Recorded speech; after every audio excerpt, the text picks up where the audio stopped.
Today we need to address the notion of common sense. So here is a simple question. Do you believe that common sense exists? If you do, then that's perfectly fine, as you are entitled to believe what you want.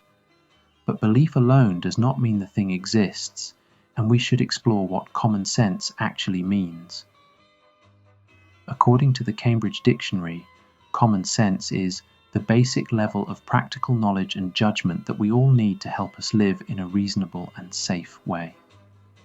The definition seems acceptable, but there's a fundamental issue. A baby is not born with practical knowledge and judgment to live safely, so common sense is clearly not hereditary.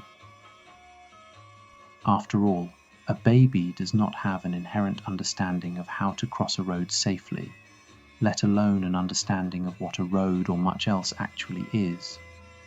If you aren't born with it, and it is about attaining knowledge, then you must learn it. As such, common sense is only an abstract concept and not a physical thing.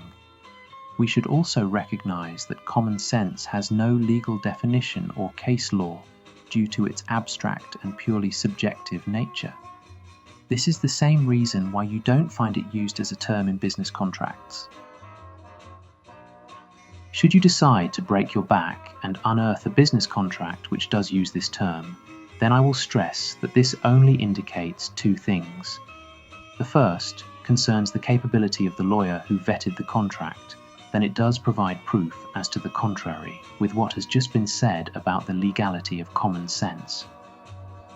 The second concerns how it is difficult for someone to lead any sort of productive life if they are always triggered by facts. Seek some help, or at the very least take a walk. You will feel immeasurably better. So, what we can determine is that common sense is practical knowledge that is learnt without any fixed age by which it is attained, and without any formal assessment or criteria. This subjective conjecture means that one person's common sense cannot be the same as another's. Practical knowledge is an important concept. For instance, if you want to be a medical doctor, you can't simply call yourself one and start performing surgery.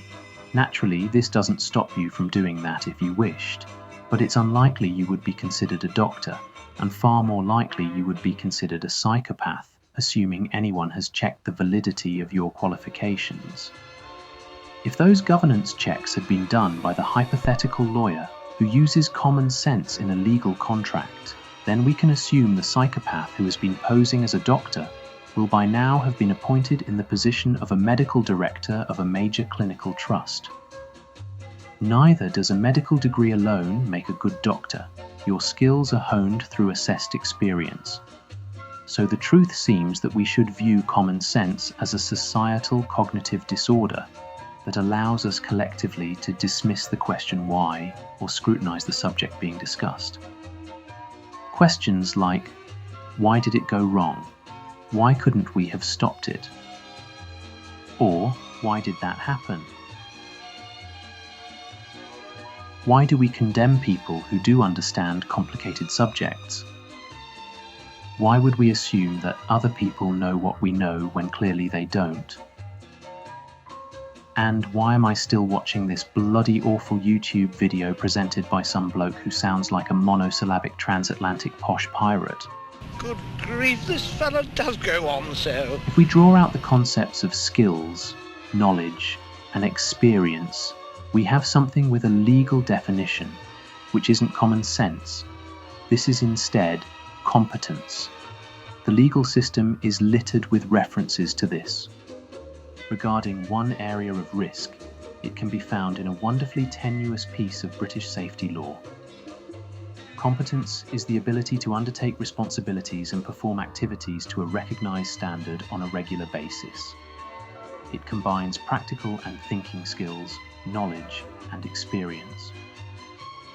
We all have competence in different things. Some of these are learnt and shared, such as crossing a road. Others are much more specific, to trades, languages, athletics, etc. So while we share commonalities, we are also separated by distinct differences. it would be reasonable then to assert that my competencies are different from yours, which is what makes us both unique but equally fallible. Whilst I'm able to put someone in a hypnotic trance and make them believe they can sing and dance like Beyoncé, I can't build a brick wall, and it is brick walls we need to build for homes. I can't do any plumbing, but I need mains water for my kitchen and bathroom. I can't fix my car, but I need to drive to work. So, even though having an overweight man parade around thinking he is a female pop star can be hilarious, it doesn't help if the toilet is blocked, and you need to use it. As Kurt Vonnegut said, if you can do a half-assed job of anything, you're a one-eyed man in a kingdom of the blind. Competence is not unlike a toilet, and should be regarded as something fluid, and its use is entirely dependent on context. A doctor is competent at being a doctor and not being a plumber. Equally, a plumber is competent at being a plumber and not being a doctor. Competency is an ideal of a meritocracy, where people are selected according to merit, and their merit is not about contributing worth to the many. Conversely, during the COVID pandemic, we saw nurses, care workers, paramedics, cleaners, and doctors garlanded as the heroes who were collectively saving lives from this terrible disease, which is something completely praiseworthy.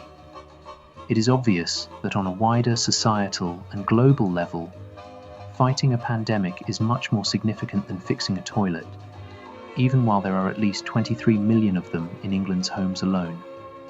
But that wider level becomes entirely meaningless on an individual and introspective one, particularly if you have a broken toilet and you really need to use it. Context is key, which is why each is more relevant than the other. The challenge for anyone using the term common sense is to set out exactly what they mean. The more you understand cause and effect, the less you'll use this trivializing label, unlike your toilet, which is something you will always need to use, unless you have a very good back garden and tolerant neighbours. My suggestion is that starting today, each time you find yourself about to use it in conversation, try and use something different. See how the shape and feel of the conversation changes and how it pushes you to engage in what the subject matter is, in a way, whether intentionally or not, you would have previously dismissed it.